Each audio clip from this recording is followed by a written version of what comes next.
તમને બધાને ખબર કે હું વધારે બોલતો નથી.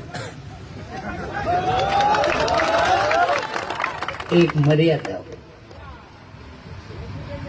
તમે બધાએ હમણાંનો નવો એક દાખલો કે હું કોઈ ગામમાં ગયો હતો અને મેં પબ્લિક જોઈને તો મારાથી રહેવાનું નહીં.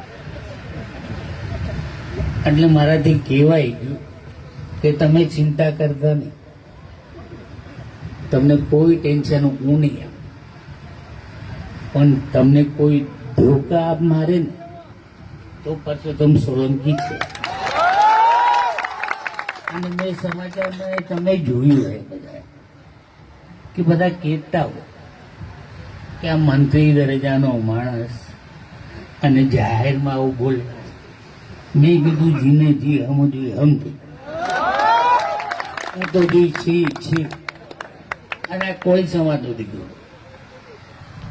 મને બીજું કંઈ આવડતું નથી. બધા સમજતા હોય અને તમે બધા મારા દાખલા જોયેલા છે. તમને કંઈ નવું કહેવાની જરૂર નથી. ક્યાંક આપણા સમાજના બહેનો